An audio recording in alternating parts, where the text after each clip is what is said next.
બોટાદ શહેરમાં થોડા દિવસો પહેલા અનેક લોકોને શ્વાને બચકા ભરી લેતા ભાવનગરની સરટી હોસ્પિટલ ખસેડવામાં આવ્યા હતા, ત્યારે ફરી આ જ પ્રકારે બનાવ બનતા ભોગ બનનારને ભાવનગરની સરટી હોસ્પિટલ ખાતે ખસેડવામાં આવ્યા છે। જો કે ભાવનગર ખસેડવા પાછળનું કારણ એ છે કે બોટાદ હોસ્પિટલમાં લાંબા સમયથી હડકવા વિરોધીની રસી નથી। બોટાદના ઢાંકણિયા રોડ ઉપર રાધાકૃષ્ણ વિસ્તારમાં રહેતા આશરે 10 જેટલા લોકોને હડકાયા શ્વાન દ્વારા બચકા ભરવામાં આવ્યા હતા। ભોગ બનનારને બોટાદ હોસ્પિટલ લઈ જવામાં આવ્યા, પરંતુ રસી નહીં હોવાને પગલે તમામ ઇજાગ્રસ્ત લોકોને ભાવનગરની સરટી હોસ્પિટલમાં ખસેડાયા હતા। આથી બોટાદની હોસ્પિટલમાં રસી ઉપલબ્ધ થાય તેવી માંગ ઉઠી છે।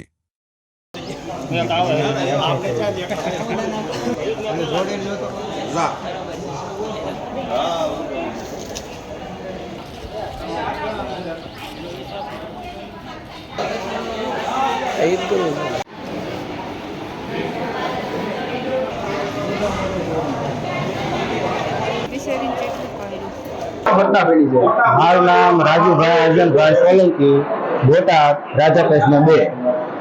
અહીંયા બોટાદ ને જિલ્લો તો જાહેર કરી દીધો છે, પણ અહીંયા કોઈ સગવડતા નથી હડકાયા કૂતરા કરડવા માટેની રેસી માટે। તો અત્યારે 8 થી 10 જણાને 1 કલાકમાં હડકાયું કૂતરું કરડ્યું છે, બરોબર। તો અહીંયા કોઈ સારવાર આપી નથી અને અમને ભાવનગર લાલ દવાખાને જવા માટે કીધું છે। તો અમારે 8 થી 10 જણાને લાલ દવાખાને જવું પડે, એ તકલીફ ભોગવી એના કરતાં સરકારશ્રી એવા પગલાં લે કે બોટાદમાં સોનાવાલામાં એ ડોઝ આપે। વારંવાર અમારે આવી વારંવાર અવારનવાર તકલીફો પડે છે। મારું નામ નીતિનભાઈ નારાયણભાઈ ચૌહાણ છે અને હું ગરડા રોડે મધુરમ સોસાયટીમાં રહું છું। આપણા વિસ્તારની અંદર હડકાઈ ગયું છે અને બધાને હોસ્પિટલ માટે લાવ્યા છે, શું છે બધા? તો 10 થી 12 જણને આજ સાંજે હમણાં લગભગ 5 સાડા 5 ગાળામાં 10 થી 12 જણને કૂતરું હડકાયું કૂતરું કરડ્યું છે।